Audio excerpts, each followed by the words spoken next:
All right. What's good, y'all? Right, real quick. Wait for some more people to fall up in here. Hey, y'all can hear me, right? Can y'all hear me? I want to make sure. I did a pre-recording. I dropped it yesterday, and the audio quality was a little suspect. Can y'all hear your boy? Can y'all hear me? Can y'all hear me?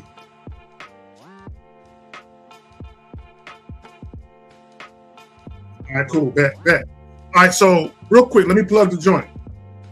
Passport Bros, huge regret. Tricking cost me genuine connections with women. Now, let me say this. He didn't say that verbatim, but that's what he said, right? So I got a couple of video clips. He did a live stream where he debated somebody. We're not going to listen to the part where he was debating. We're going to listen to the beginning. There's two separate clips, about 2 minutes and some seconds apiece. And he basically admits that after a while, tricking wore him down and it made him feel some type of way, right? We're going to get into all of that. And let me say here, I'm not here to castigate or disparage Passport Bros. You know, I've done enough of that. What I'm going to do with this drop today is I'm just going to shed some light on a reality that we all face. Okay, listen to what I'm telling you. It's a reality that we all face as both men and women, right? Every last one of us, me included, all of y'all, every other woman and man, we all covet genuine, authentic connection with people in general, but specifically women. We want our connections to the women that we are attracted to, that are going to deal with us. We want those connections to be genuine and authentic. We want that. And tricking robs you of that, right? I don't care what anybody says. Tricking or leading with your wallet, it robs you of authentic and genuine connections. And when you listen to these video clips, you're going to see that the dude in the video, he realized that. And let me say this particular guy, we've had run-ins with him before. He's called in to our live streams before. And I know him, and shout out to the homie Lucario. Lucario flat out don't fuck with dude, right? And you know, he's the type of dude where he had an axe to grind with dating coaches, right? A lot of Passport Bros, right? And we're gonna get into all of that. We're gonna get into all that in just a minute. But I just find it funny. Uncle Guns, I know, I saw your comment. I saw your comment underneath his video, right? And I'm like, oh, the homie Uncle Guns is up under there, right? So again, I'm not here to castigate homie, but I know he's had run-ins with us before and all this other type of shit. But we're gonna, when he begins to kind of talk about his personal experiences and where he's at now, we're gonna get into all of that. So let me go ahead and cut this music. But before I cut the music, let me go ahead and just shout out all of y'all who are in the live stream and the chat right now. Wicked Scorpion, what's good, bro? Uncle Guns, Danny P, Walking His Ways, Impact Voice Podcast. That's the homie Furman out of Dallas. Again, he has a YouTube channel, Walking His Ways, Impact Voice Podcast. He has a YouTube channel. He's active on Facebook. So y'all definitely go check out him on Facebook and YouTube. Give his channel a look at, and if it's something you feel like you want to subscribe to and support the homie, please do that. Talk That Talk podcast and live. And I'm assuming you have a YouTube channel too. Y'all go check him out too. And anyone else, if y'all got a YouTube channel, definitely shout that out. Just let people know what's up with you, right? McKean, G-Dog UK from across the pond. Damien, 13 Lee. Who else we got up in there? June Sports was good. Johnny JB, BD, he is great. We got a question already. Oh, real quick. Yeah. I'm glad you said that. I'm not taking calls. Right? That's we're gonna do that. That's gonna work itself out. But because Monday Night Football is on, I don't plan on being here for a long time any fucking way. But we're gonna get it in though while I'm here. So if you do have a question, by all means, put a Q in the chat. And we're gonna get to that. All right. So let me go ahead and get to some of these videos real quick. And we're gonna break all of this shit down. Let me plug the joint one more again before we get into it. Passport Bros' huge regret. Tricking cost me genuine connections with women. So here we go, man. Let me go ahead and just start playing this shit.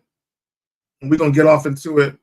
And if you guys got any questions related to what you're about to hear, related to my commentary, or just questions overall, put a Q in the chat followed by your questions. I'm gonna try to get to them before I get up out of here. All right, so let's go ahead and get it. Is most men that are going to places like Latin America, Medellin to be specific, they're looking to have the girlfriend experience and they're paying prostitutes as workers, cam girls, girls that work at casas, bar girls. There's an influx of those type of women specifically in that city. They're doing that and then showing that as content and saying, hey, these are the most beautiful women in the world, and this is why you need to come here. But me finding a local Mexican girl from Guadalajara, which has very beautiful women. First of all, can you guys hear me okay? Damn, I forgot to do a mic check. Is the mic coming in good? Hold on. One for the mic. Because 40 people in the building. I can go deep into this. And I'm like, okay, first of all, let me make sure the mic is okay. Okay, I'm seeing that I'm good. So I think I told you guys the story about how I met my girl, but I'll tell it again. Met her at a nightclub. Things were cool. I met her the next day, all right? And this is when I was in that crossroads from pay to play and then going organic. And she definitely influenced me to go organic because of the treatment. I realized, like, okay, it's not over for me. I did the whole pay for play, pay for the girlfriend experience with the prostitute, and I admitted that. But the problem was I wasn't getting that satisfaction. I got tired of girls hitting me up for money. Can you pay for a babysitter? Randomly asking for things. And I'm like, I'm not even the baby daddy. Like, if the kid needs milk, why are you calling me? Because that was tricking what I was doing. Paying for prostitutes, S workers, directly or indirectly, is tricking. Okay, so I'm gonna have a little fun with this one, because when we talk about directly or indirectly, when it comes to tricking, myself and the gentleman from the Real Game No Theory podcast, including the homie Steve right there, the Man Mindset, we talked about this.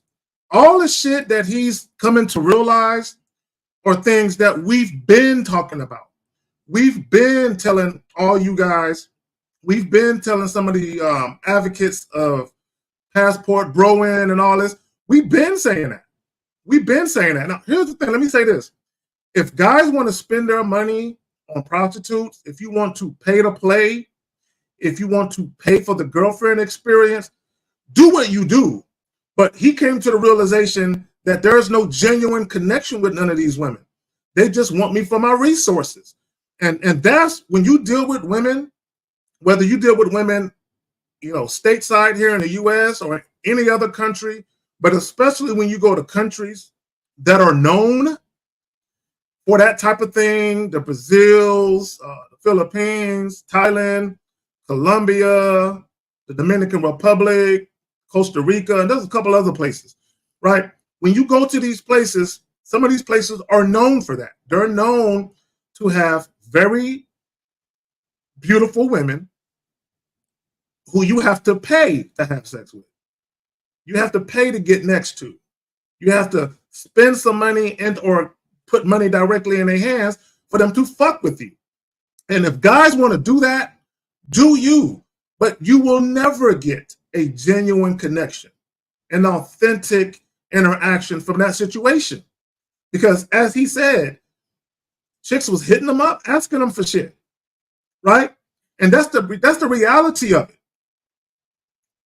right? And he said he recently met a young lady in Mexico, Guadalajara, and he said he had an experience with her that changed his perspective, right? And he said the treatment, let's pay attention to that. He said the treatment, we've been telling you guys, the type of sex you get from a woman who is genuinely attracted to you versus the type of sex you get from a woman that you're paying to fuck you is different. The interaction is different. Why would you want to deal with a woman who ain't fucking with you for real, where the only time she want to reach out to you is to ask for money? The only time she wants to see you is when she's getting some type of financial gratuity for it. The only time she will touch you, just think about that. The only time this woman will touch you if there is a financial incentive involved. Now, if you're the type of guy where you can pull chicks without spending money, and maybe you go to a foreign country, and because of the language barrier, and you're a businessman traveling all the time, and you pay here and there for some sex, do what you do. But if the majority of the women that you're dealing with, you have to spend money and or give money to for them to fuck with you, that has to be a lowly existence.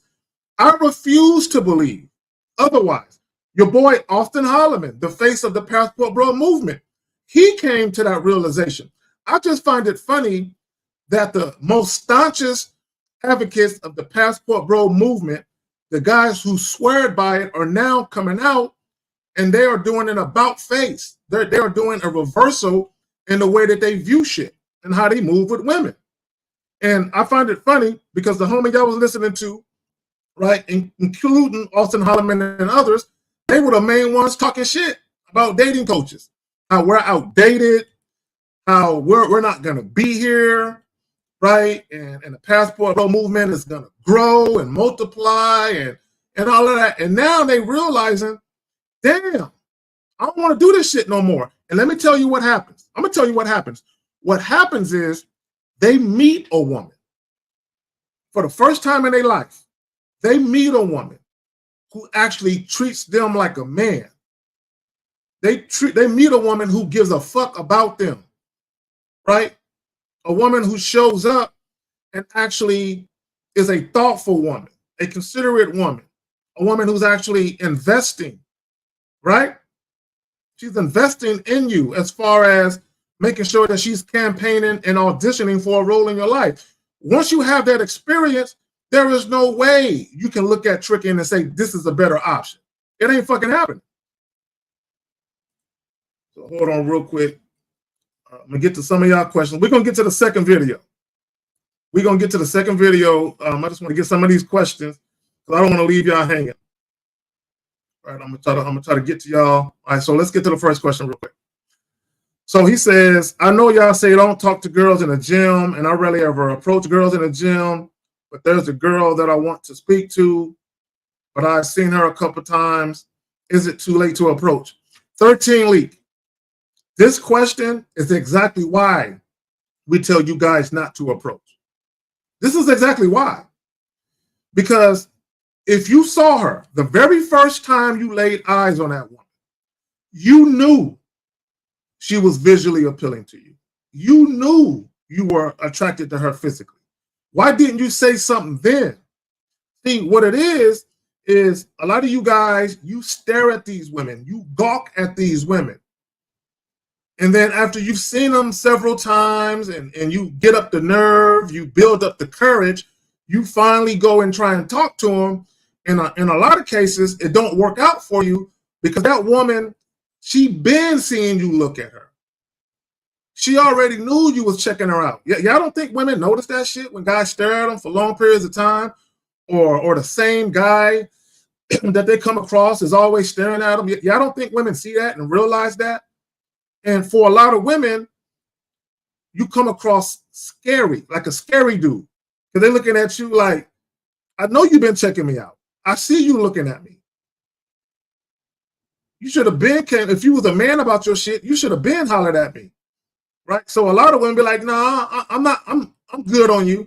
Because what that implies, the fact that women notice you've been checking them out all that time, what it implies to a lot of women is that you're a very passive guy.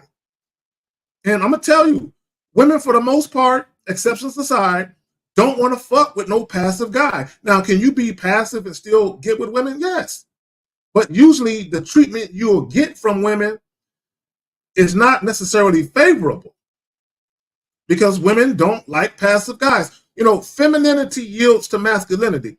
A feminine woman can't yield to you when you're soft, when you're weak, when you're passive, when you're indirect, when you're scary, right? It ain't going to happen. So my thing is, the reason why we tell you guys don't fuck with chicks at work or fuck with chicks at the gym is because, no, let me say this, okay, before I get into that. Okay, we all know that office romances go on all the time. People fuck at work all the time, everywhere across the fucking world. Okay, there's all types of sex going on between coworkers all the time, fraternization all the time. We know that people are getting together at gyms. If they go to college together, they classmates and they fucking. We know these things happen. The problem is far too many guys don't know what they're doing. And you create a situation for yourself where you make it weird. And I'm here to tell you, if you work out at a gym regularly and you make it weird or awkward for a woman or any of the women there, they're going to get you up out of there. I don't know if this is really you or not, bro. I don't know if this is really you. I got a feeling that that's somebody else. But the homie with the $4.99, great review. Sweet, hope is all is well. Lots of passable bros are very delusional on relationships with pros. Oh, this might be you. Because you kept saying pros in your video. So this might be you. Shout out to you. Right? Okay. So real quick, again, shout out to the homie. And real quick, before I continue, I'll have the link to his live stream under my channel once it gets uploaded to YouTube, so y'all can watch his live stream in its entirety, because I'm using just clips from it. So I don't want to do his channel a disservice and not let y'all hear everything that he was saying. I'm just getting to the point that I wanted to tackle, right?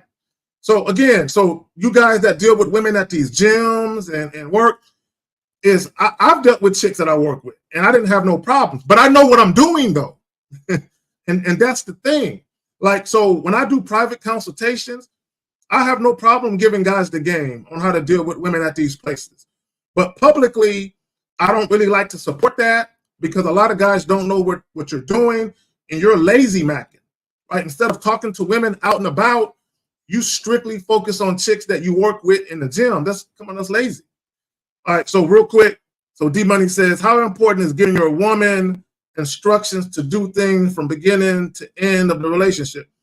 Well, if you're actually a leader in a relationship, you're never going to stop giving your woman instructions. But what should not happen, though, once you give your woman or women directives or instructions, it should never be an issue later. You shouldn't have to keep having the same discussion with women where you got to explain yourself and why you think the way you think and why you want this to happen the way you want it to happen. If you got to continuously get into these little tiffs and these little disagreements with women about the same shit over and over, one, you're either doing something wrong and or the women that you're dealing with just don't respect you enough to follow your lead, which means you need to get rid of her. Right? And I'll get to that other question in a minute. Let me go down here real quick. Let me snatch up any other motherfucking questions real quick. All right, so let's get to the second clip, and we're going to get into this. Let me snatch that motherfucker up. Hold on right quick. This right here. From that experience, I'm like, man, I'm doing things that I should not be doing. And so meeting my girlfriend was breathtaking because she genuinely liked me and never asked for anything. So when people say that women of a third world country, or let me put Mexico as a second world country, that they're demanding, they're gold diggers, and you're only with them because you're trying to satisfy their needs, which is not true.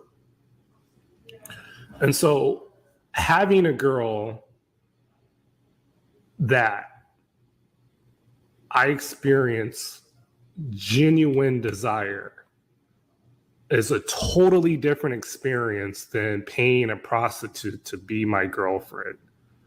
That fake desire. And what guys do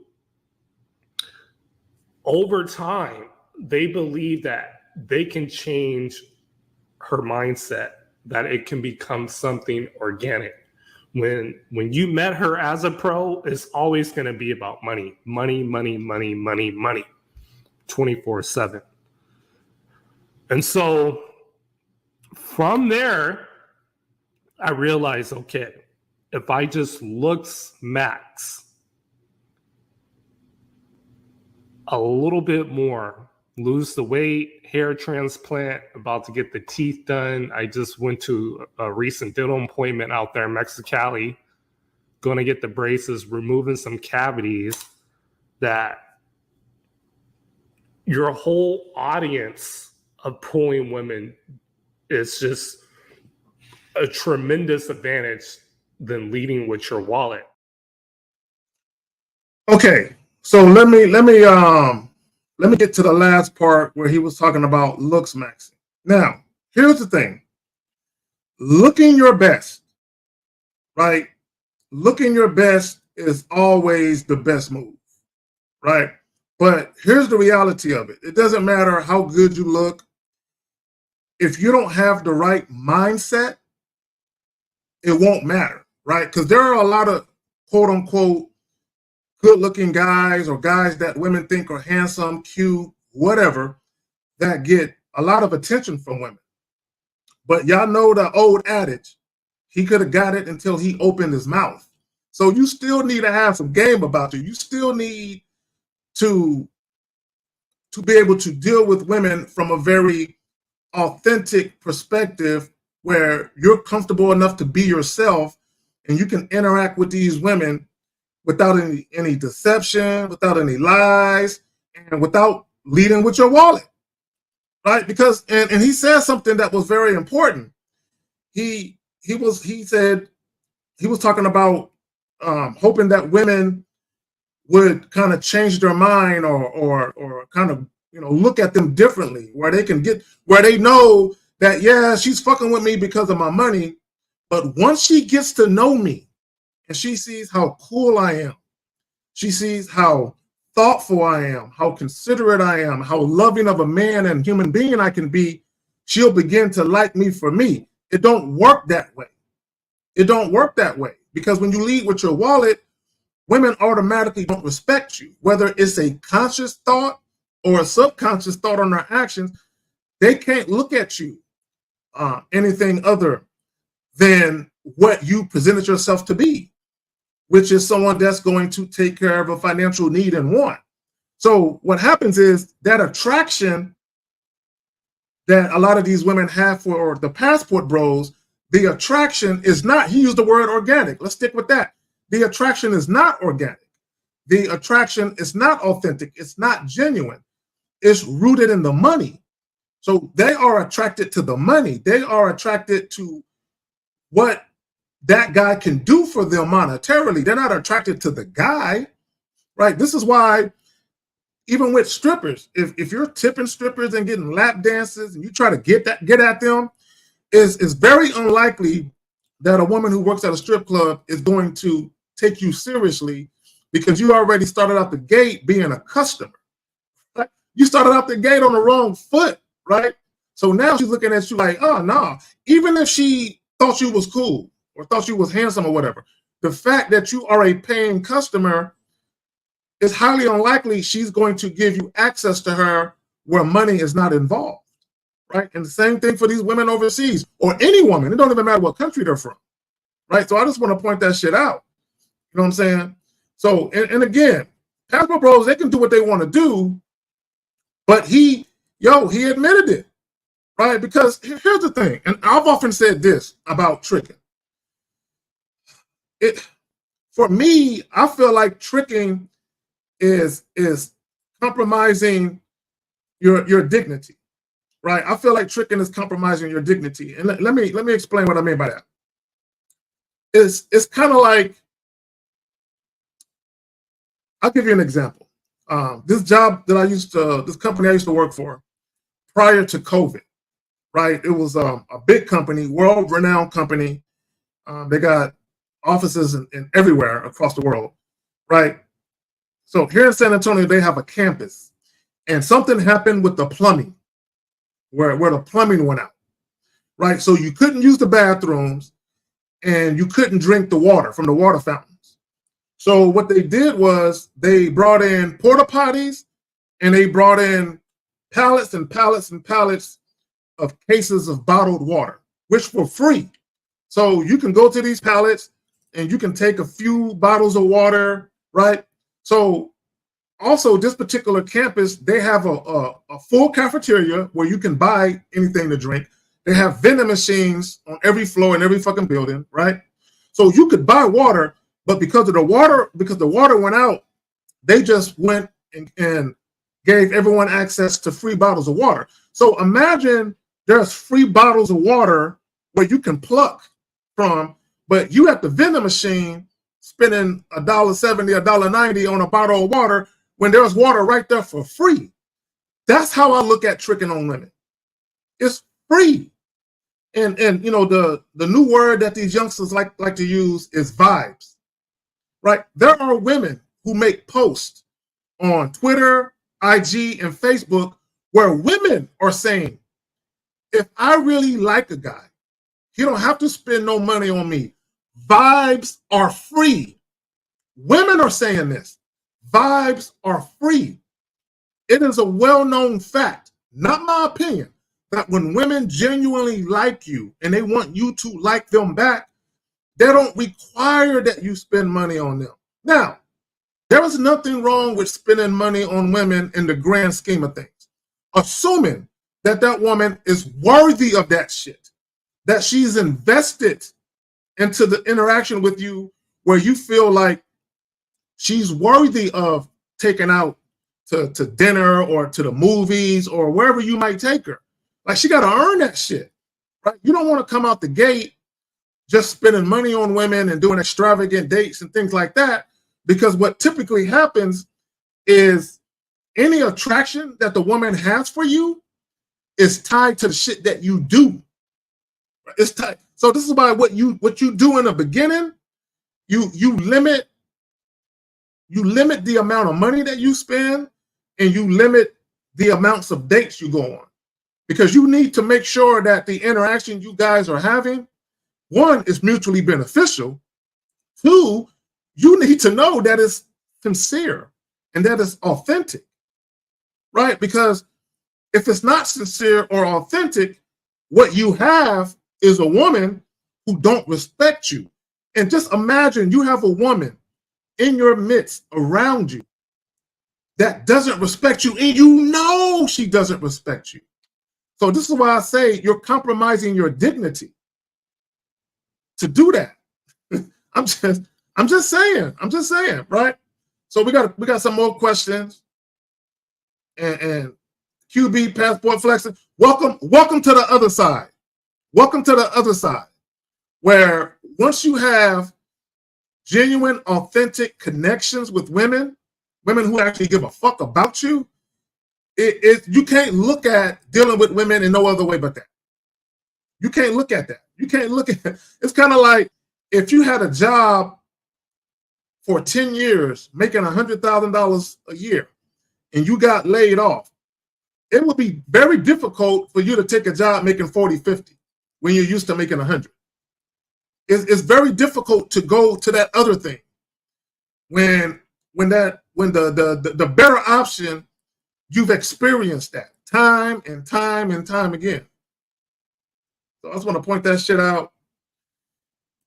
That, yo, bro, that's how because I know people are fucking for free, including myself. I know there are women out here that are having sex with men, there are dudes.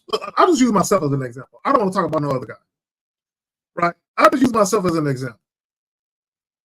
There's been times where I didn't have a car, where I didn't have my own spot, and I was sleeping on my homie's couch, right? I didn't have a job, a whip, and I was sleeping on my homie's couch, and I was still having sex with attractive women. Now, let me say this about attractive women. When I say attractive women, I'm saying the women that are attractive to me. Because what I find attractive, you might not find attractive. You might be like, man, she all right, but I'm used to something different. And that's cool, right? But if I'm talking about women that are attractive to me, right? That I feel like, oh, I want to get at her, right? I had no problem. And women, look, I remember one time I was staying at a friend's crib. I was sleeping on a fucking couch. This chick had her own house. She had a whole house by herself. I don't have a pot to piss in nor a window to throw it out of. I don't have no whip, no job, a roof over my head or nothing.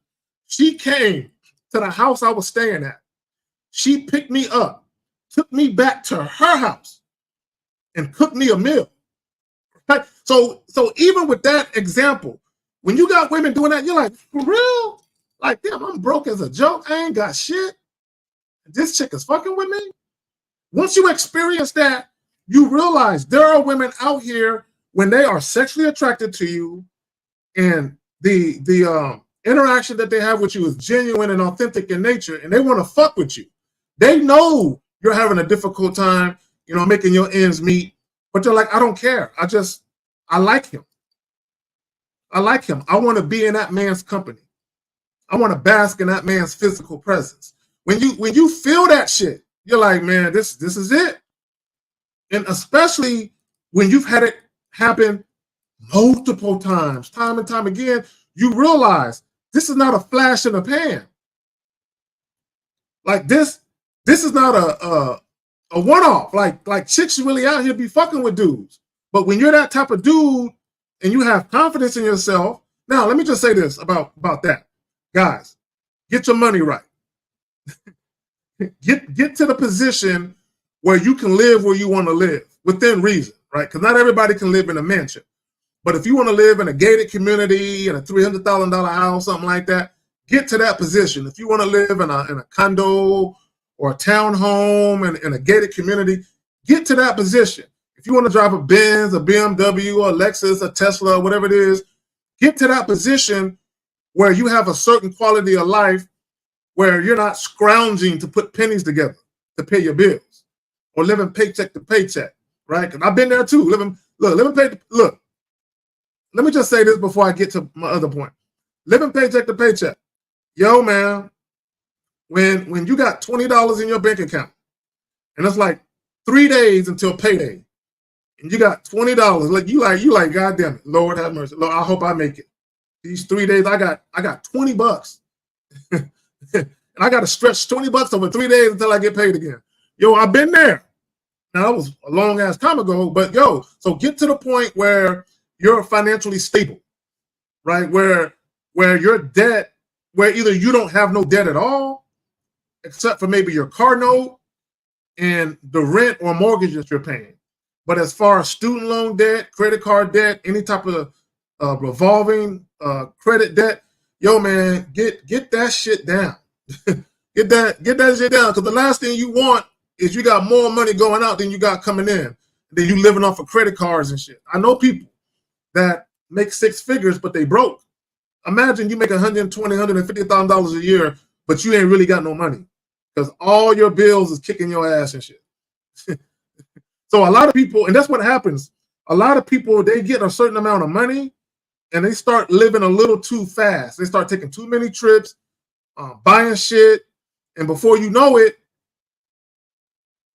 the Lexus is getting repoed, and they don't want to downsize because everyone in their family know that they've been riding high and shit, and their ego is attached to their material possessions, which is why they fight hard to keep it. I'm going to keep this Lexus or this Benz. I know I can't afford it. The payment is kicking my ass, but people are going to think I ain't shit if I get my shit repoed, or if I give it back to the dealership, or if I try and sell it and get from underneath it, okay? Or this house that I can't afford this payment. It's kicking my motherfucking ass. I got to get rid of this. I got to downsize. Okay, this 3,000 square feet, I can't stay here no more. I got to go down to like 1,500. A lot of people don't want to do that. But you need to get to a point where you're financially secure, where you can live within your means, but you can still enjoy life. You can still travel. You might not be able to travel once a month like some people can. Maybe you can only do twice a year. That's better than not being able to do nothing at all. There are people who can't afford to do shit, right? But if you can afford to take a major vacation 2 times a year where you're spending a couple of thousand, a few $1,000s, that's a lot more than an average American can do. I promise you that. So at least get to that point where you have some semblance of quality of life, right? So I don't want to make it seem like just because you can pull women when you broke, that you should be chilling and resting on your ass. No, you still need to get your shit together. Because here's the thing. Let me say this about that. There are women that you can have sex with when you're broke, but try to get into a relationship with. There's a lot of women who won't.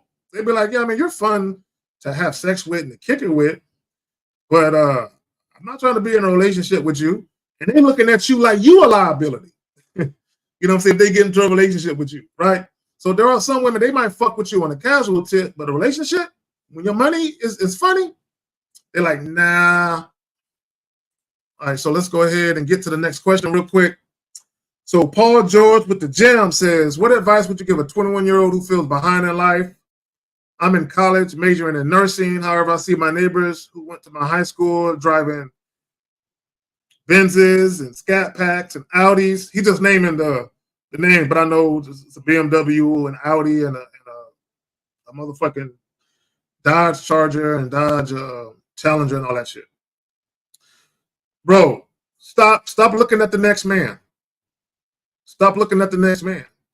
And let me ask you this, Paul George. See, there are a lot of guys your age who live at home rent-free, who don't pay no bills. That's why they're able to drive those type of cars, because they ain't got no bills. They're staying at home. Mommy and daddy's buying all the groceries, paying for the roof over their head. You know, they might have a job, but any money they get from their job is going directly to their entertainment, is going directly to the women that they date, is going to their car note, right? This is why you got a bunch of 21, 22-year-olds who live at home with mommy and daddy, and they can afford $700, $800, $900 car note because they living at home. But if their parents kicked them out, they would have to give up that car because they couldn't afford that in rent, right? So don't let people who drive nice cars fool you, right? Let me illustrate my point with people who drive nice cars fool you.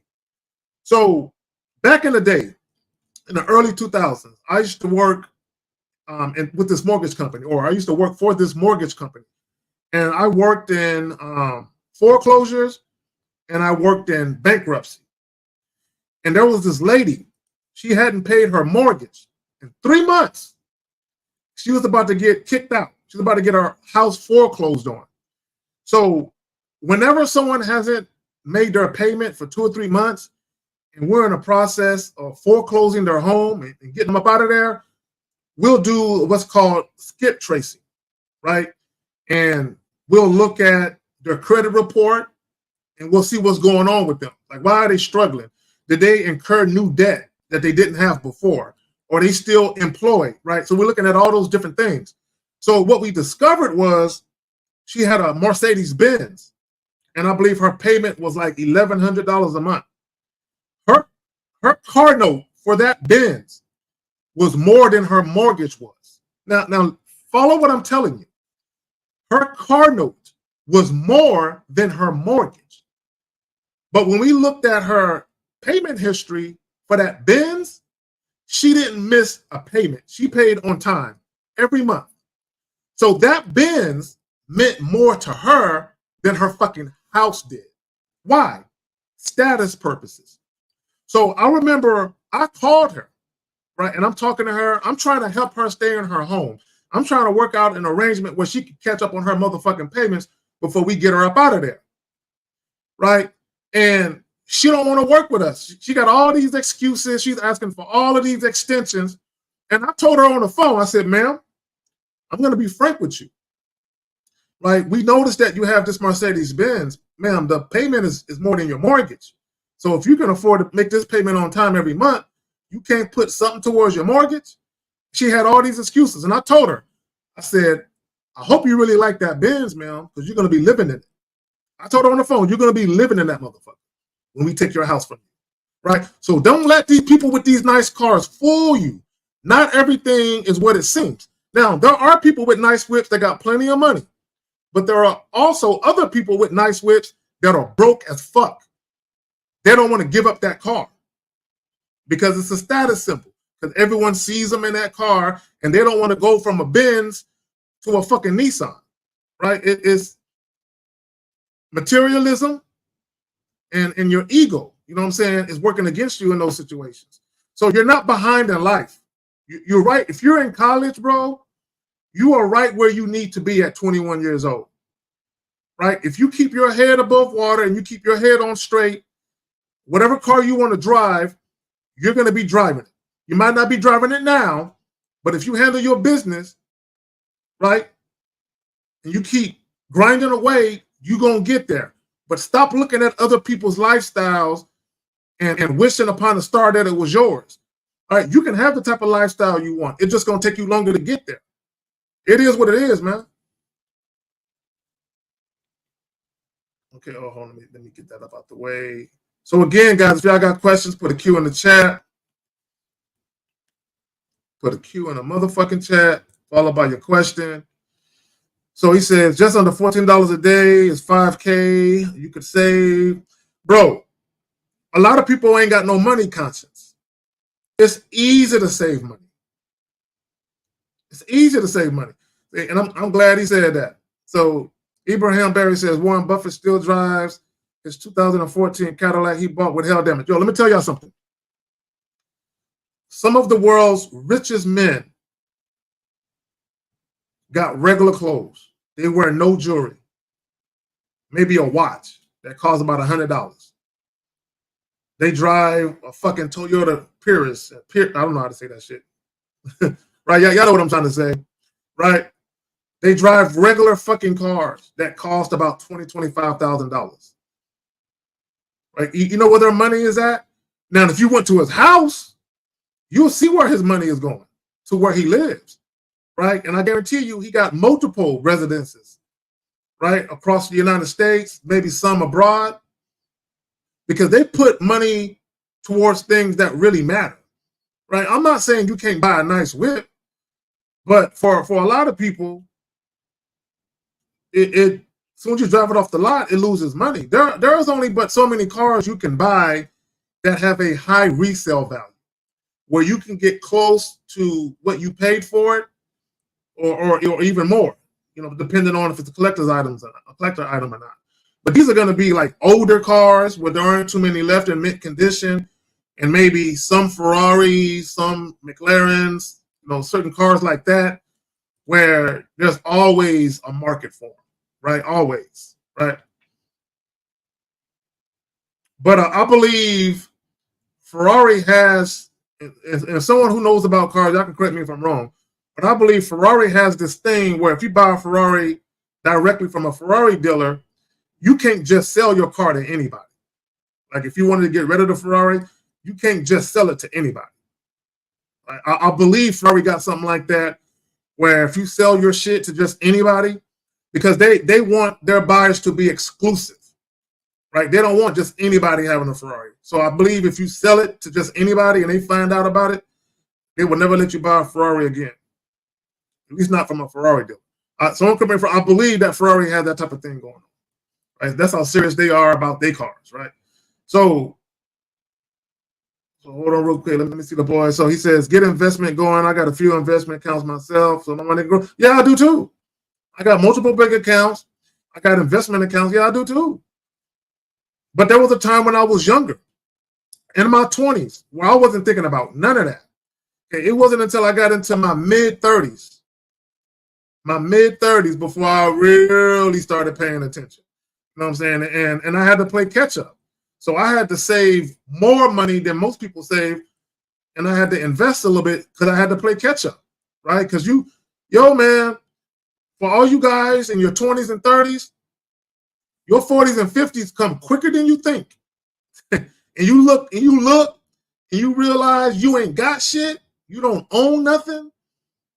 And that little bit of money in your bank account, even if you got a few thousand, that ain't no real money. You know what I'm saying? That ain't no, I'm going to tell you something. $20,000 in your bank account. It might look good, but that ain't no real money either. Right? And I say that because if you are a homeowner where you no longer have a warranty on your house and shit starts to happen in that house, that money go quick. $3,000 here, $1,500 there. That money go quick. And before you know it, you done went through your savings, and that $20,000 is gone.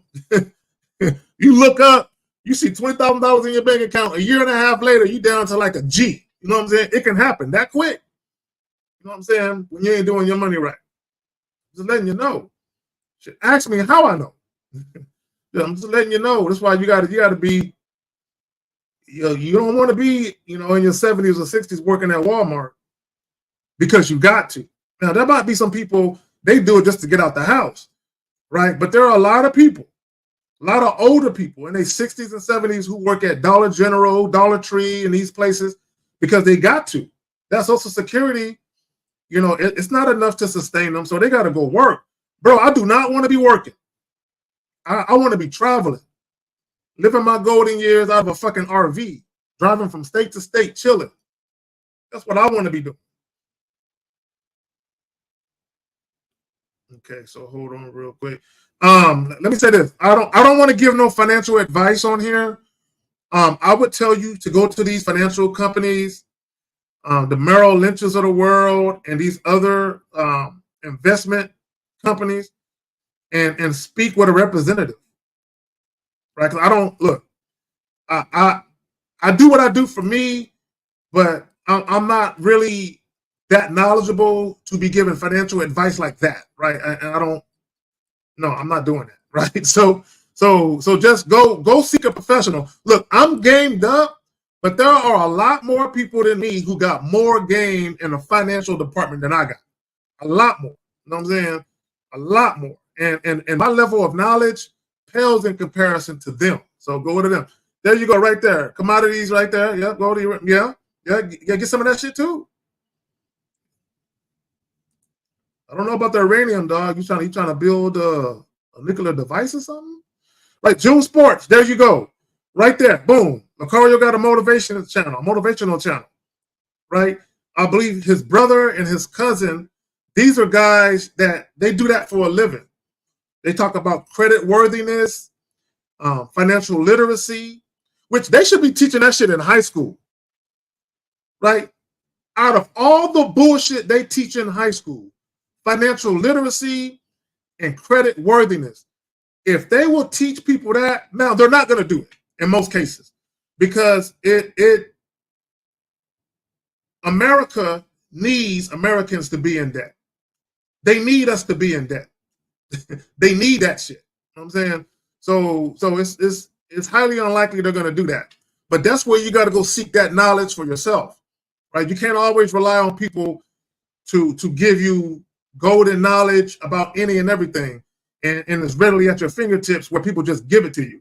Sometimes you got to go seek it out and you got to go research on your own, right? So if you can give dating women a bunch of energy and attention, you can definitely give some attention to how to make money and do your money right and make it work for you, right? Give that shit more attention than you give these women. Women are gonna come and go. They're gonna come and go, man. You know what I'm saying? So get your money right, and that should be your priority. Yourself, your livelihood, your quality of life should be your priority. Okay, women are literally like a bonus. Women are a bonus. You know what I'm saying? To you living your best life. Women are a bonus to that. You know what I'm saying? Women should not be the main thing. Right? But for a lot of guys, women are the main thing, which is why they fuck off their money for women. Yeah, I don't understand why. I don't get it, but yo. All right, so we're gonna get to a couple more questions, and I'm gonna get back to this Monday Night Football. So Paul George with the Gem says, "What are some good investments to get into?" Oh, I answer that shit. All right, so he says, "Do you recommend having a girl come to your house or go to the girl house that lives a little further? I personally never had women come to my spot. It's a house I just got." Okay, so if you don't want a woman coming to your house, let it be because you don't want a woman coming to your house. If you're going to a woman's house instead of your house, don't let it be because she refuses to come to your house and you got to drive to where she's at. That should not be the reason, right? So if you're the type of guy where you're very leery of having house guests and people come to your house whom you haven't known for that long of a time, then it shouldn't be just women. It should be anybody. You know, if you befriended any guy at work or something like that, it should be the same for him too, where you don't let anybody, regardless of the sex, regardless of the relationship, regardless of what's going on, you should be leery of everybody. Okay, not just with women, right? But my thing is, here's the thing, right? If you're the type of guy where you have nice shit, like you live in a very, very nice crib, and maybe you don't want a woman to know how large you live in, because she might get the wrong idea, and you want her to deal with you from an authentic position, and you don't want her to see what you got, then sometimes that's a good idea to go to her spot, you know, kick it with her a little bit, which includes sex. Sex is included in that. Kick it with her a little bit, kick it with her for a taste, kind of see where her head is at. And once you've got a good feel for whether or not the interaction is genuine, then you can make that decision to maybe have her as a house guest later on, right? I know guys who do it just like that. Like they got nice whips, nice shit. They never let the woman see their crib, and they never let the woman see their real car, like their nice car. They'll pull up in some hoopty or something and let her see that, right? And when you're used to dealing with women who try and use you, you have to adapt. You have to adapt to being able to say, all right, let me not show women everything I got, because it can backfire. A lot of guys think, oh, if I got all this money and I got all this status, I'm gonna get a lot of women. Yeah, you're gonna get a lot of women who want to use you. So like QB Passport Flexing was saying, right, and in his live stream, that he was dealing with a lot of women. It's money, money, money, money, money, 24/7, right? So if you're dealing with a woman who thinks that she can benefit from your resources, you're going to get the same situation. I told you guys a story of this girl that I met. This was years ago. I met this girl. She was sexually attracted to me, right? She didn't know where I lived, anything like that. She was sexually attracted to me. We talked about having sex. She came to the house for the purposes of us having sex. When she saw my house, the house that I had at the time, when she saw that motherfucker and she came inside, her whole demeanor changed. She went from talking all this sexual shit and all this shit that she wanted me to do to her and she was going to do to me. When she came in that house and she asked me, do you live here by yourself? Yeah. Then she started changing. She started shifting to, you know, I've been thinking, I mean, it's not that I don't want to have sex with you. I just think maybe we're moving too fast. And right when she did that, I automatically knew the house. As soon as she saw that house, she went from, oh, he's the guy that I want to have sex with. Now I'm a guy that maybe she can get more from than just sex.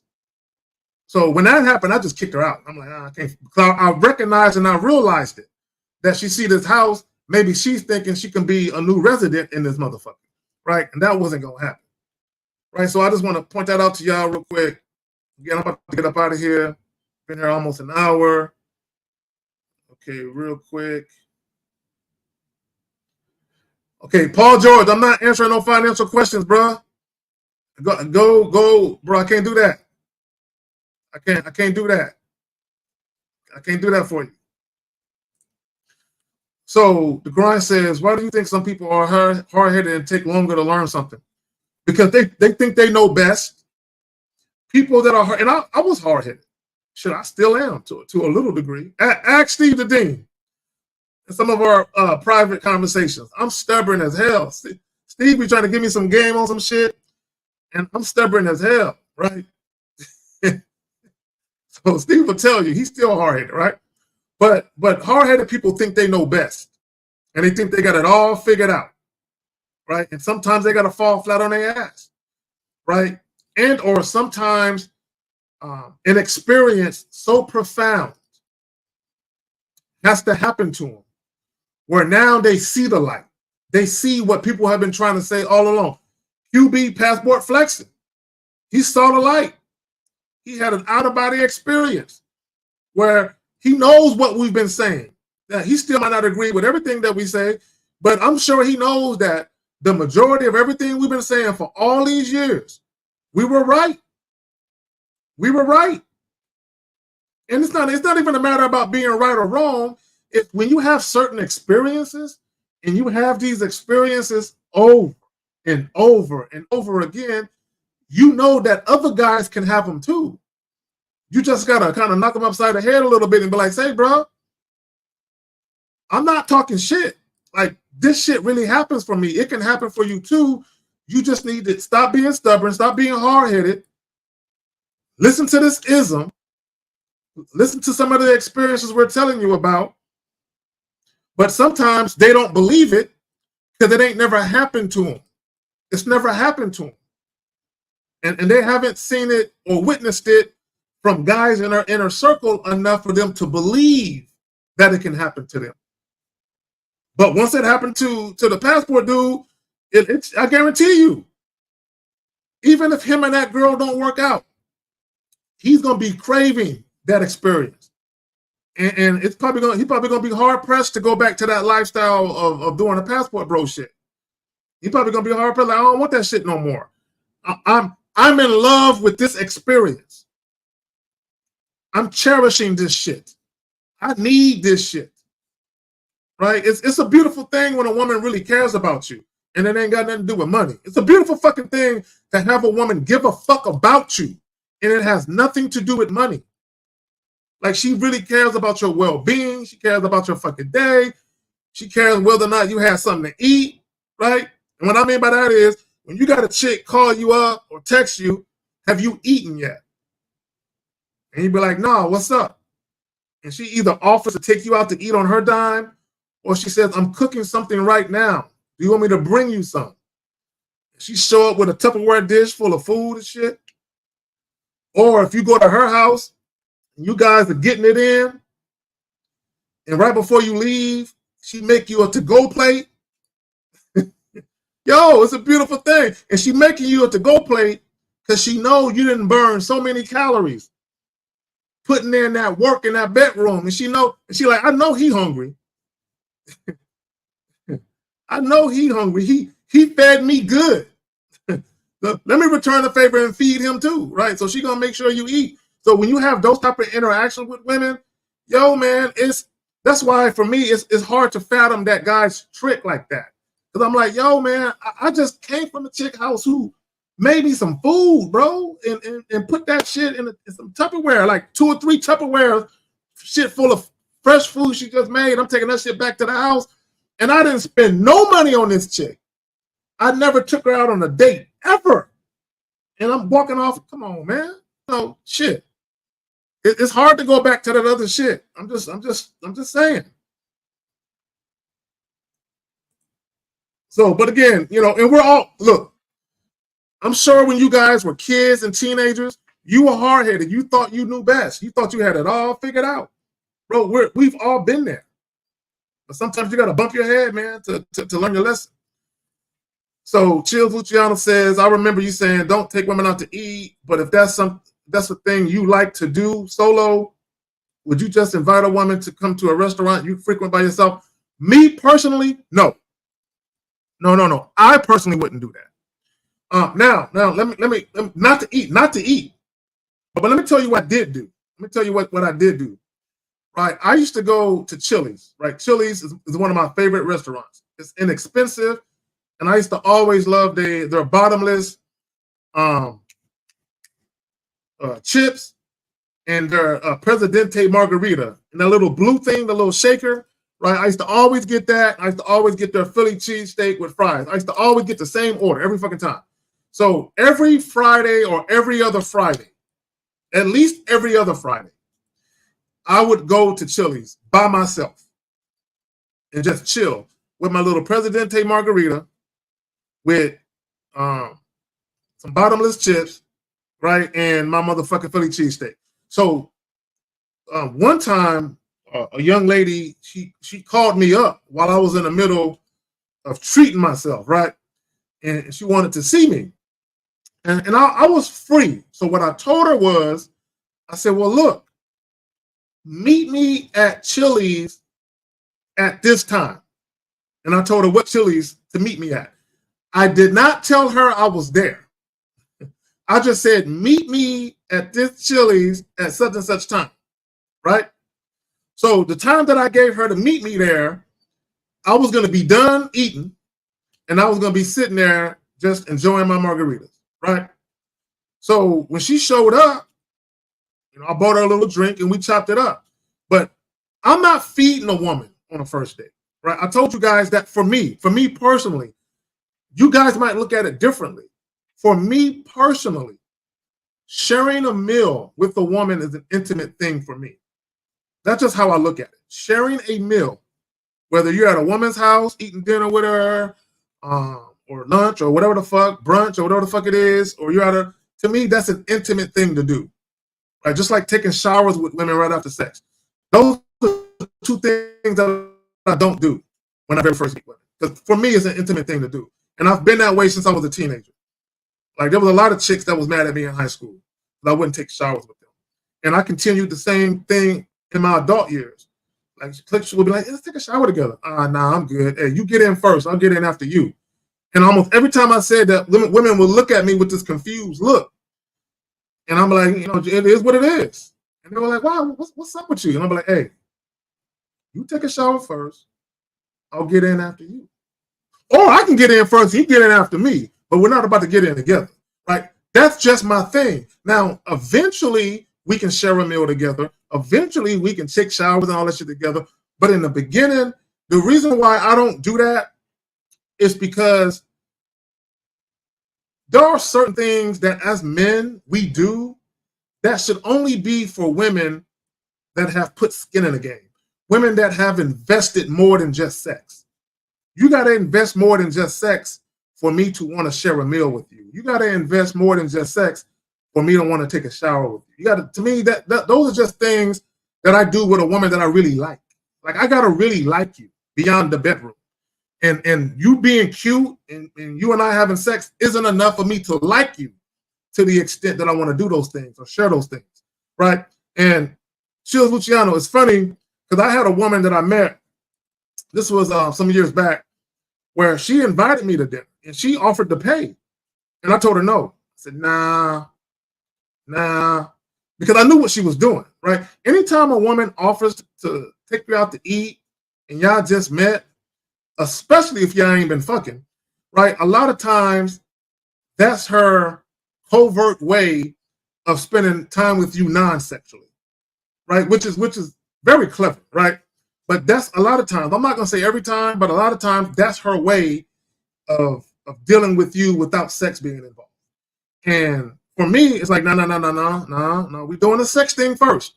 All that little extra shit, perhaps we can do it later, but we getting the fucking out the way. We getting that out the way first because I need to know, one, I need to know that you understand that I'm setting the pace and tone for this.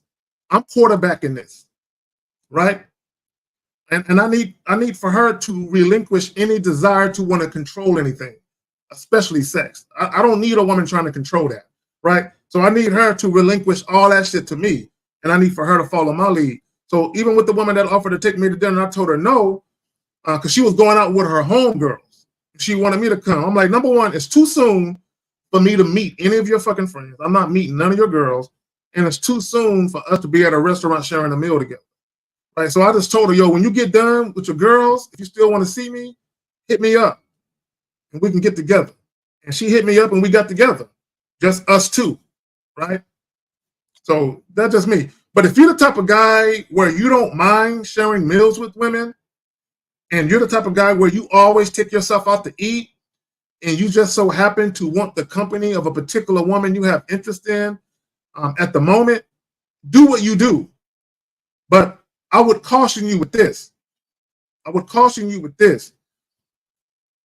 Don't be spending money on women expecting sex, right? The only guys that can probably do that are the passport bros because they're actually tricking, right? It's already understood that sex is going to happen because they're spending the money, right?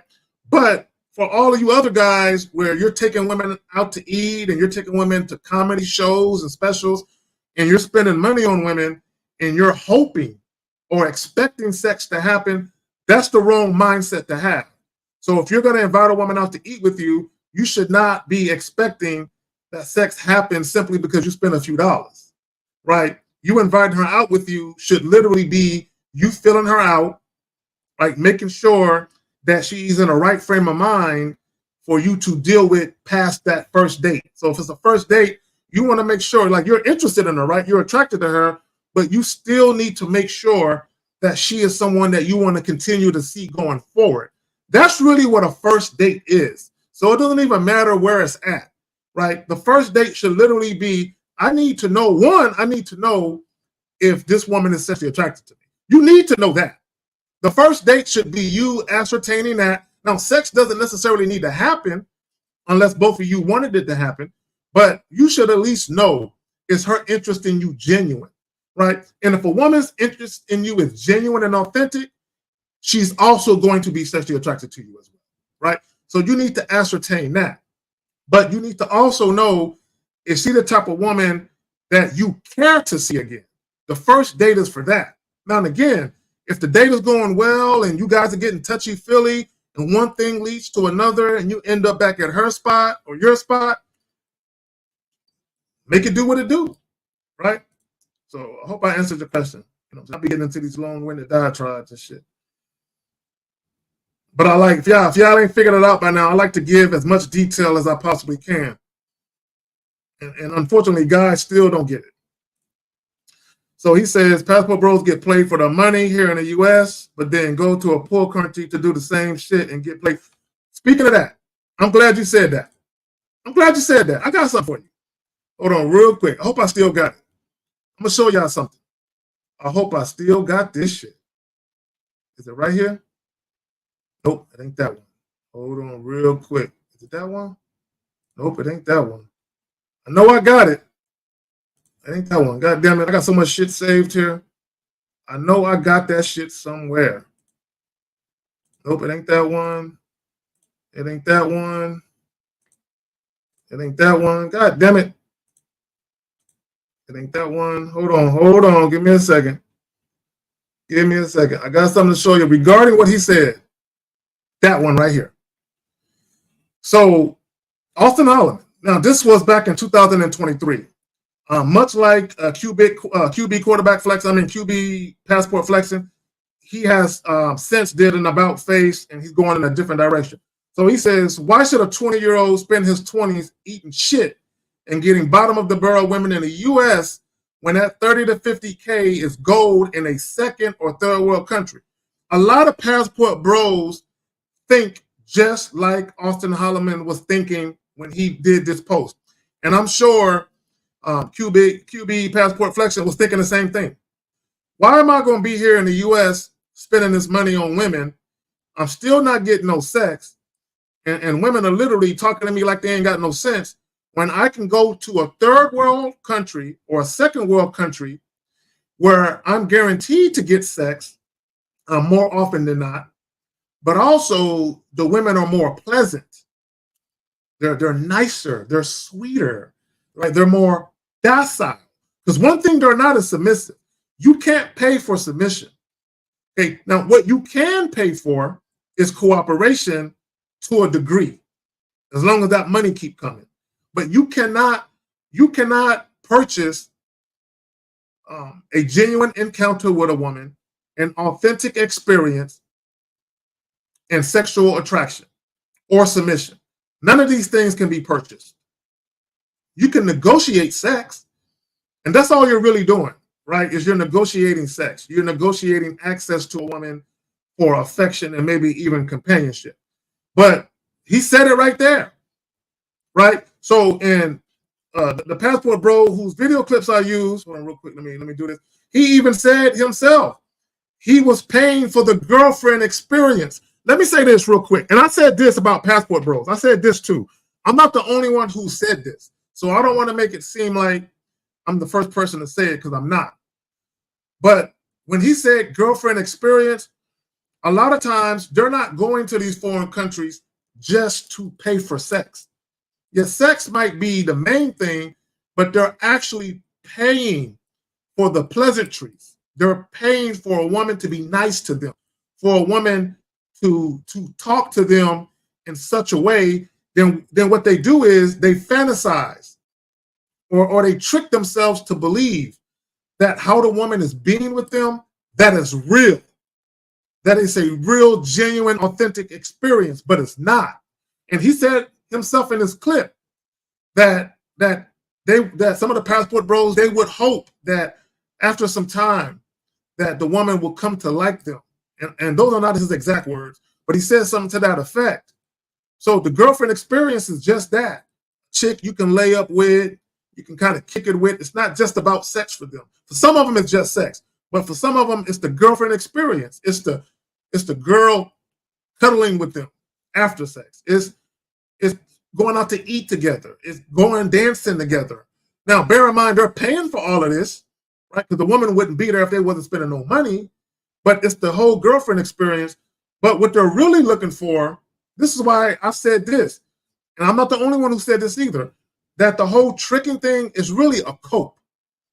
Because what guys really crave is a genuine, authentic experience. What they really want is a profound emotional bond or an emotional connection with a woman that they genuinely give a fuck about, and that woman gives a fuck about them. That's what they really want, right? So a lot of times when they go abroad, that's what they're paying for.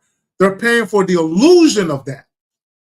And what happens is that illusion is often shattered when every time the woman calls them or reaches out to them, she's asking for money again.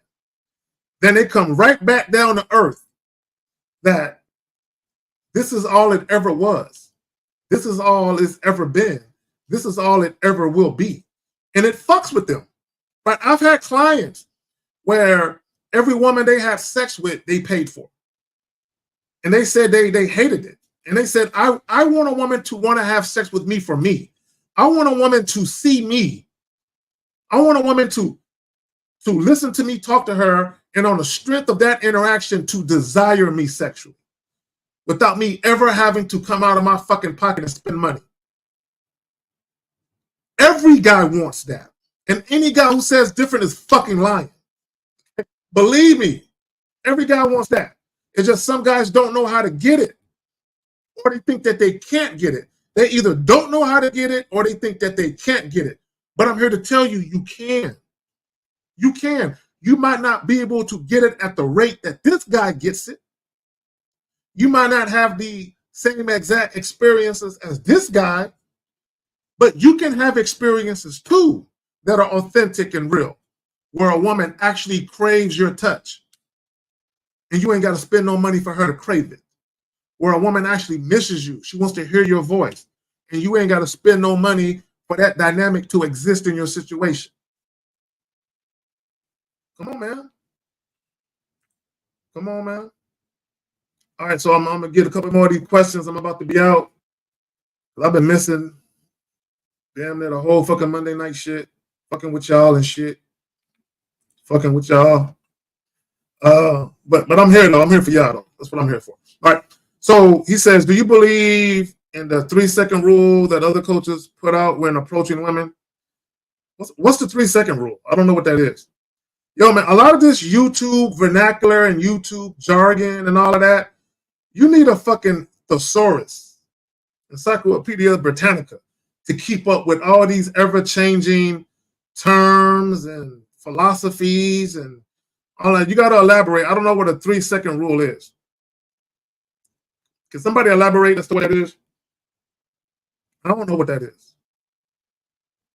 Are the game's a blowout? No, Washington and Cincinnati, yeah, they playing. I mean, yeah, the Bills beat. I'm looking at. I got the split screen. Yeah, the Bills are beating them 40-10. They ain't coming back. Washington's winning. I think it's 28-20 or 26-20. I can't tell. Right? Oh, the 3-8 rule. Is that what it is? Oh hell no! Oh hell no! Oh hell no! 3 dates. And you ain't fucking? I'll tackle that in a minute. Hold on. I gotta drink some tea to that. Hold on. 3 seconds to approach a woman. Oh. I still don't know what do you mean? That when you see a woman that you like, approach her within 3 seconds? I don't know. Do you mean that? I'm about to go in on that 3-day shit in a minute. Oh, okay. That's what you mean. Yes, bro. When you see a woman that, here's the thing. Okay. And I've said this to various guys. Far too many of you guys, and a lot of y'all, this is going to relate to y'all. The reason why you guys are so hesitant to approach women, the reason why some of you got approach anxiety is because you're always looking for the perfect scenario. You're always looking for the perfect scenario.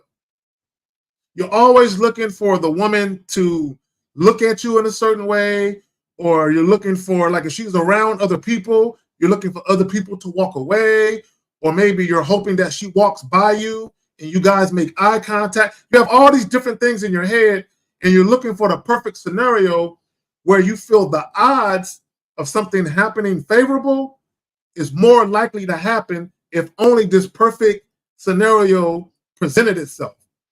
Then you will approach, which is some goofy shit.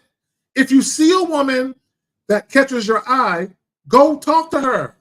Why are you hesitating? Just go talk. The worst she can do is shoo you away or tell you no or tell you I'm not interested. And I'm here to tell you that the majority of the time women aren't interested in you. They're going to be pleasant about it. I'm not saying that they're always going to be pleasant about it, but more often than not, they're going to be pleasant. You know what I'm saying about it? Because women do not like confrontation.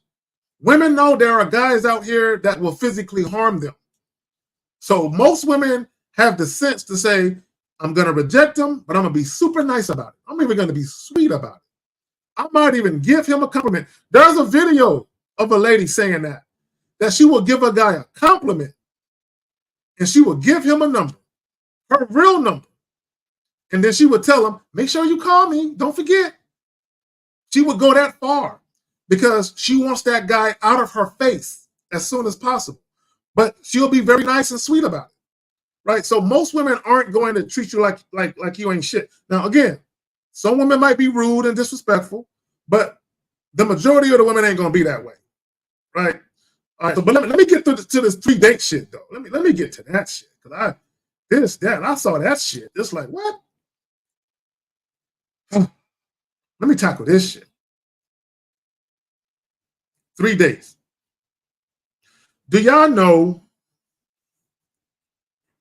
I've had women that I have been having sex with for months and hadn't taken them out on any dates. And y'all talking about a 3-date rule? Well, that's not what he's talking about here.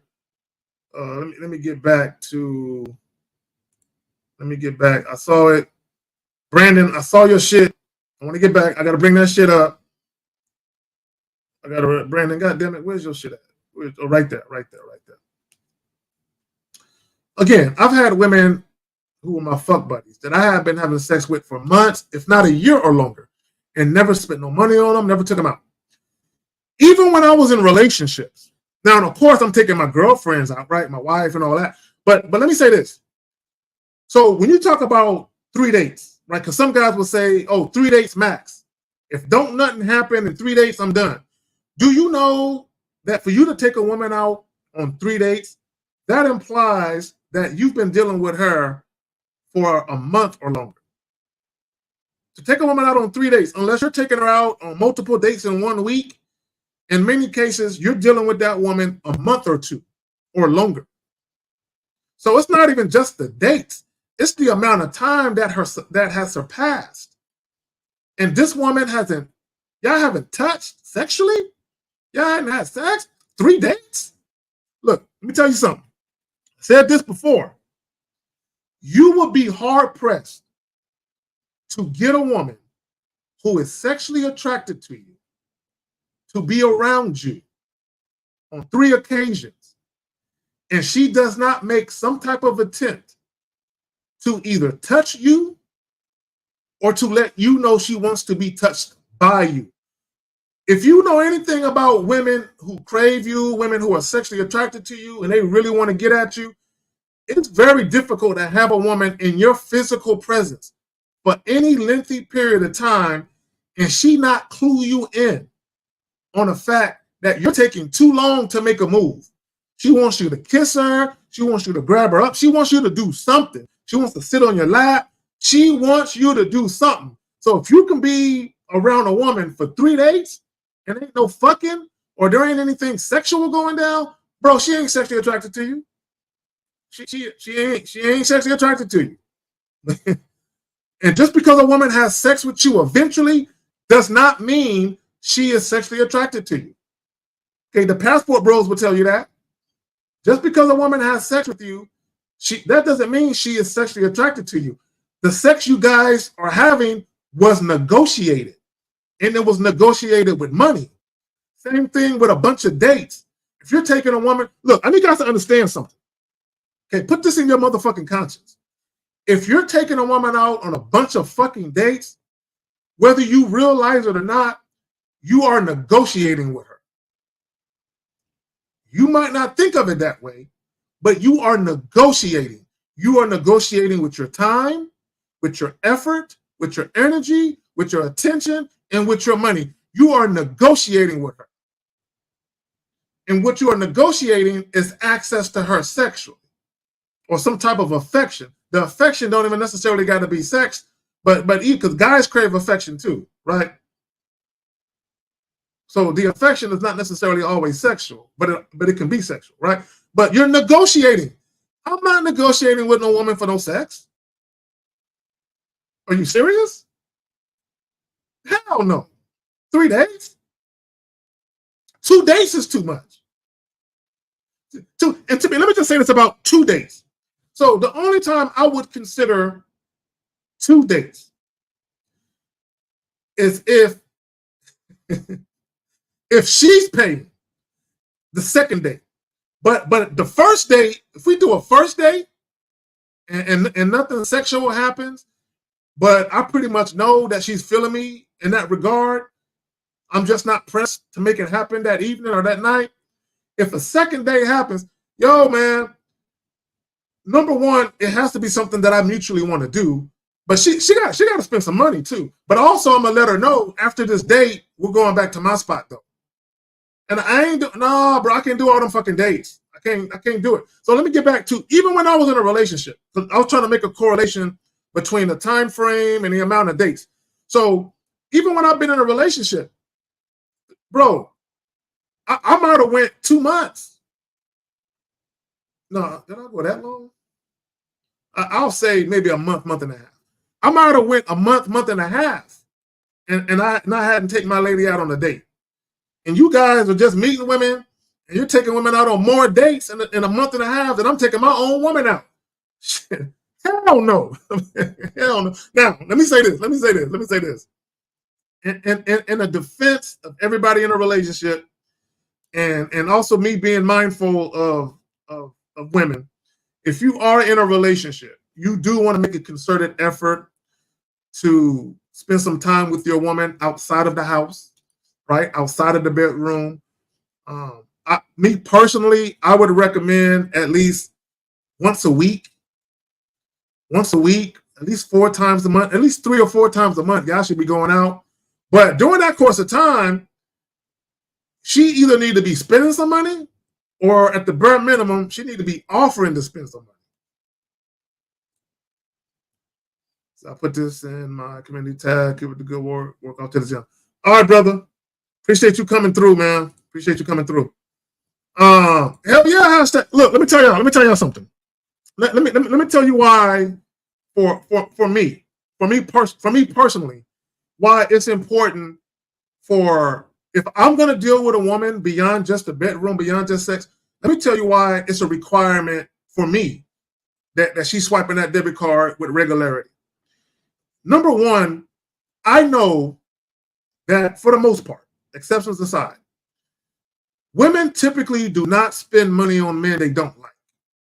Typically. Now, you will have some women who are professional gold diggers, right? But they fucking with guys with big money, though. Big money, right? Right? So there are women who are professional gold diggers who will spend a little something on dudes to give the illusion or the impression that they're not there for money. But they really are. You know what I'm saying? They're just very crafty at what they do, right?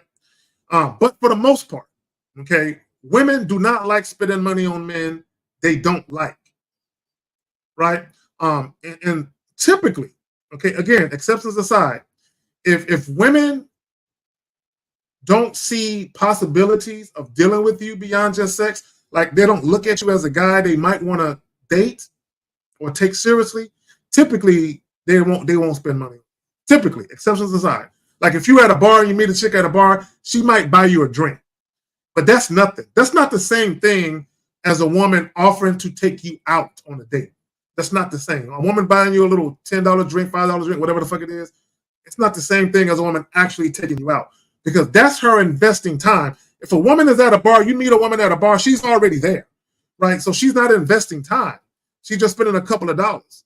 But typically, if a woman you just met is offering to buy you a drink at a bar, chances are she's probably sexually attracted to you. Chances are. Again, exceptions aside, chances are she's probably sexually attracted to you. So if a woman ever offered to buy you a drink and you're attracted to her, you need to make something happen. That night, if possible. You need to make something happen, right? Because she's probably sexually attracted to you. Again, exceptions aside.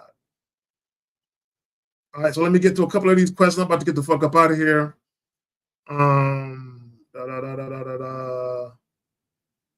Okay, hold on.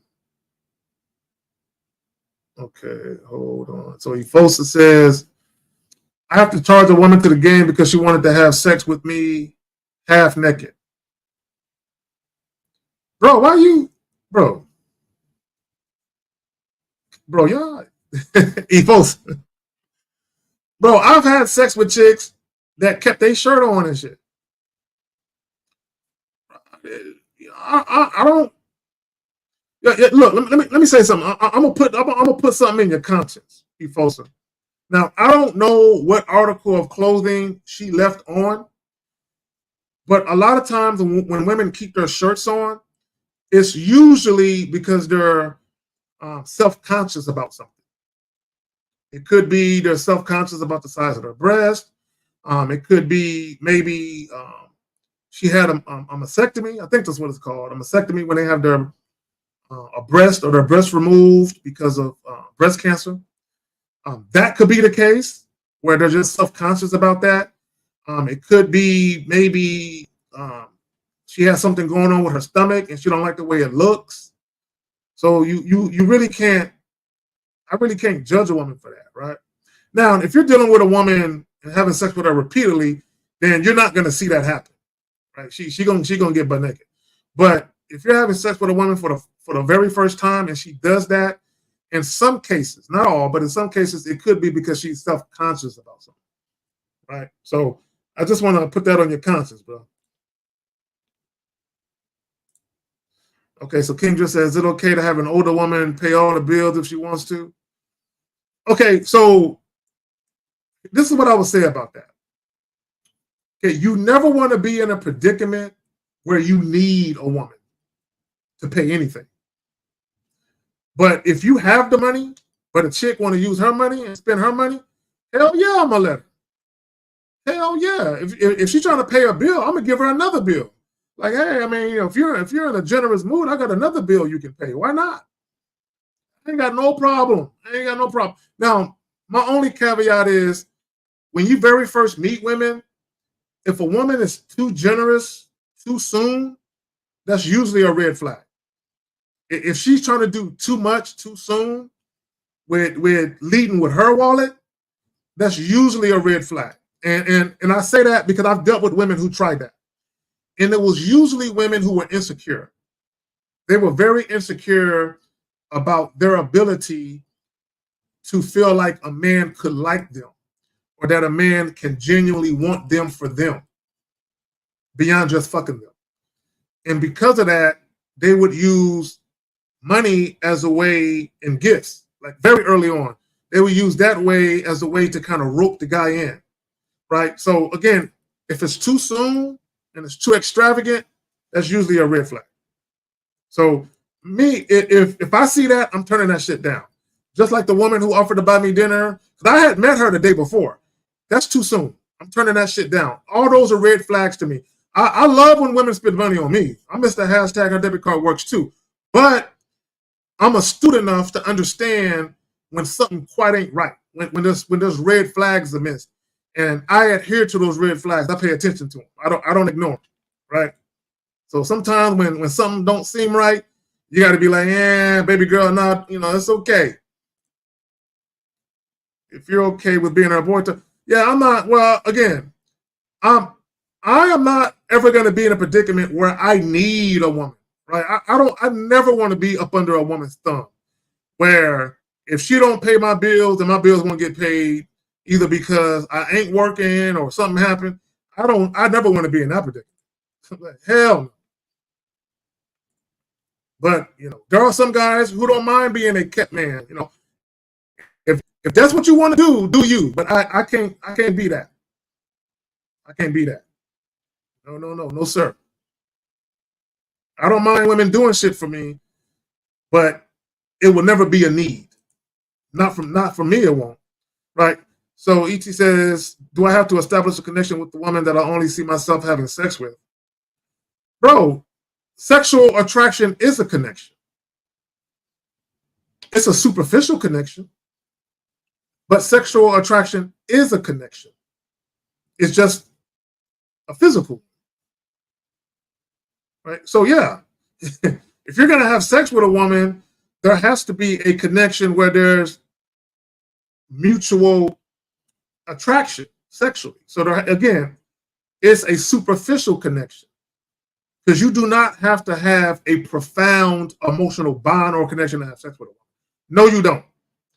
There are segments of society that will have you believe that, and there are some women that might even have you believe that. Now, in the defense of some women, there may be some women out there.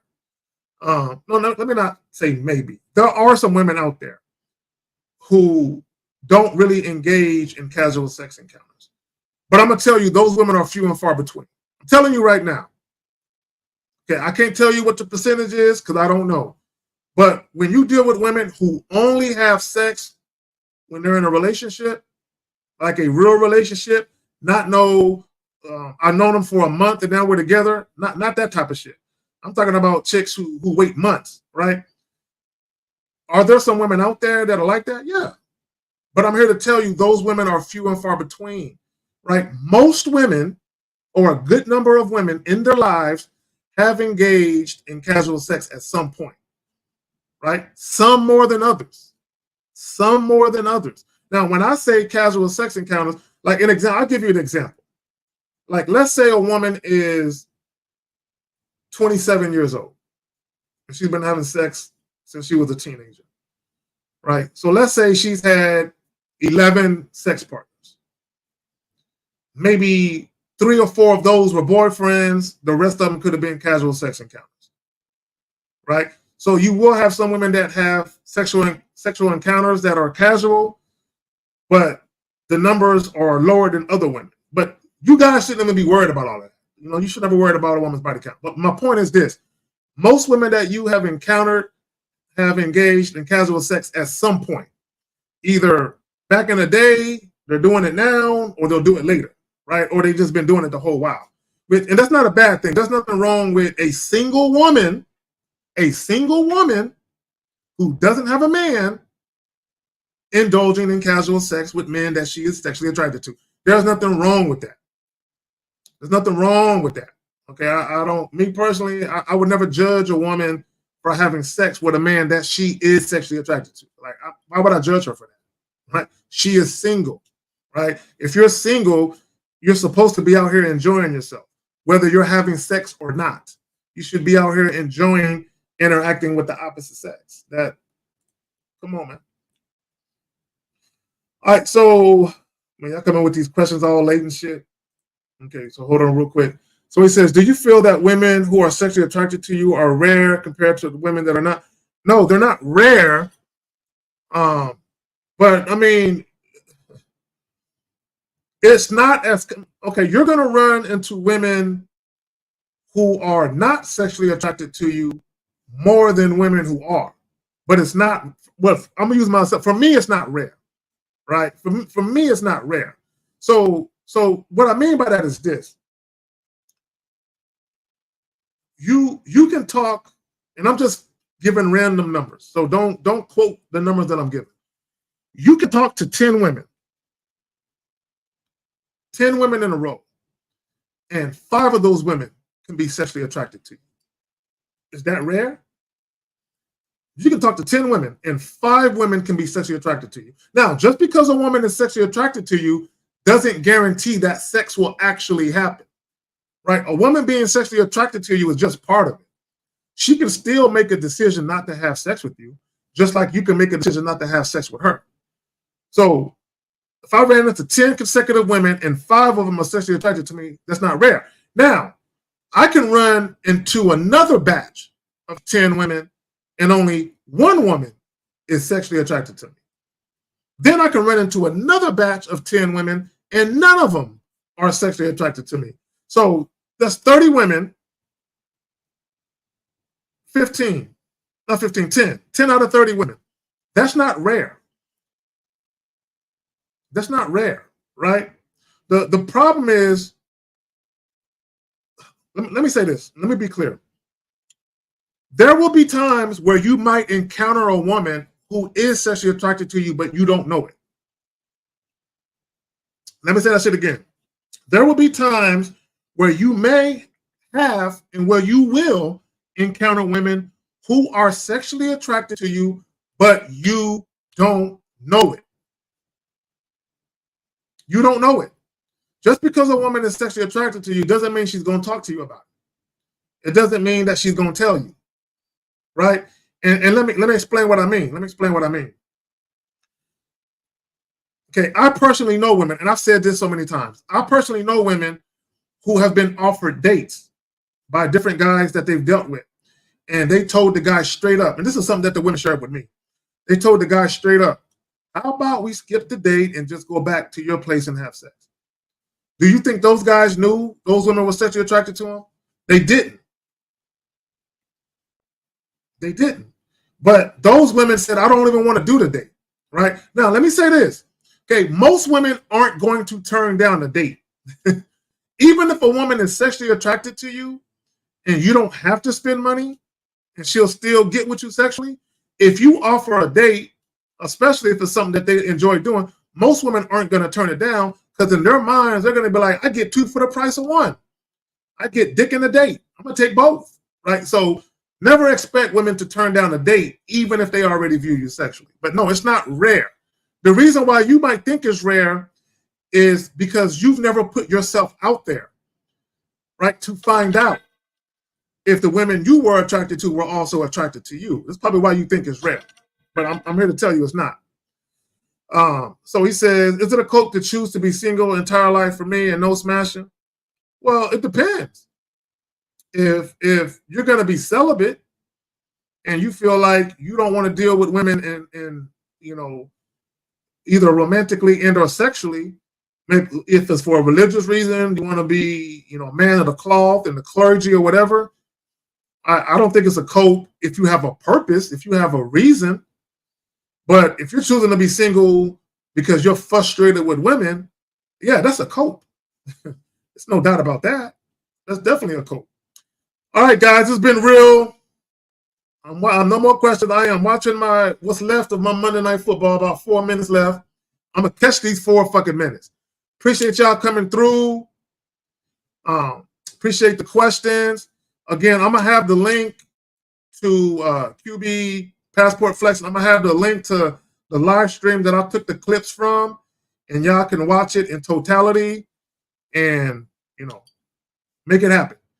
On that note, y'all, enjoy the rest of y'all evening.